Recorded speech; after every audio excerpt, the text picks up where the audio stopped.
Welcome to this course by Rock Fabric. In today's session, we're going to cover RDS. RDS stands for Relational Database Service.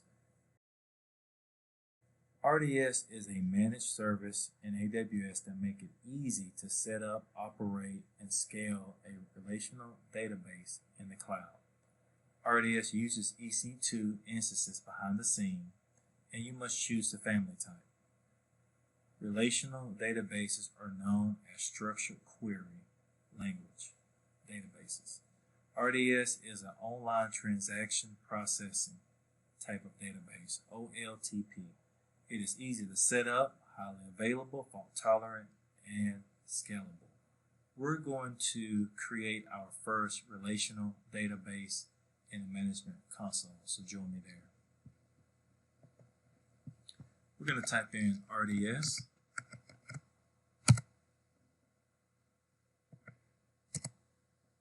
Okay, and we're going to go to create database.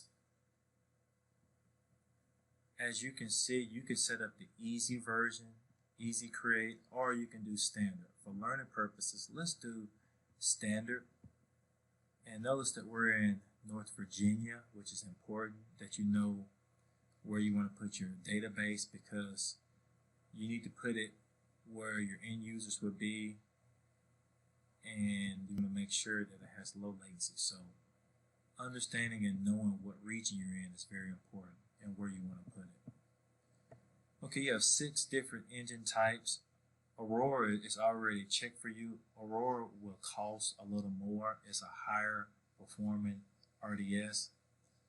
We're going to go with MySQL, but we can easily choose MariaDB or Postgres, SQL, or another. But let's just choose MySQL. Alright, we're going to scroll down. That looks good. We can choose the template. We're going to go with free tier. This is called Database 2. I'm okay with that. I've already set up Database 1, admin, and we need to come up with a password. And confirm it.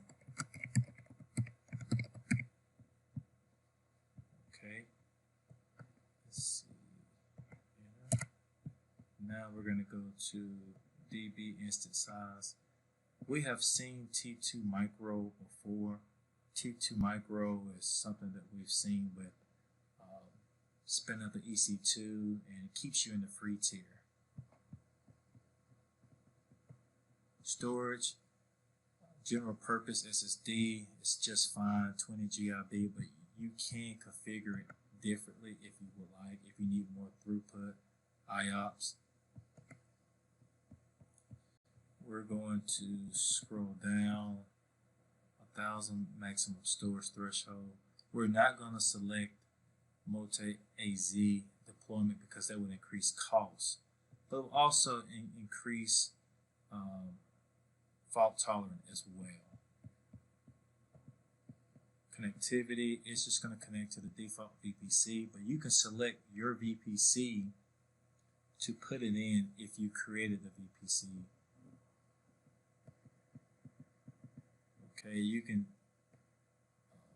attach additional configurations, but we're going to leave it the way it is. What's really nice is that you can look at this estimated monthly cost, and you can stay in the free tier for up to a year. So you can run a database, a MySQL database in the cloud for a year for free if it's configured right. So you would get 750 hours of RDS in a single AZ, and it's a T2 micro. 20 GB general purpose storage SSD. This looks good.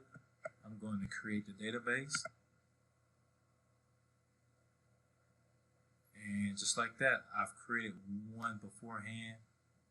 And just that fast, we've created our first database. And let's just take a peek inside. Database 2, CPU, information about it, T2 micro, connectivity, security, You can configure the security groups to allow in and from where. You can configure the monitoring, which we know that CloudWatch is going to monitor performance. So it can monitor those activities, logs, events, configurations, maintenance and backup, and tags. So we've just created our first RDS database, and I hope this was informative. If you would like to know more about RDS, you can check out our courses at routefabric.com.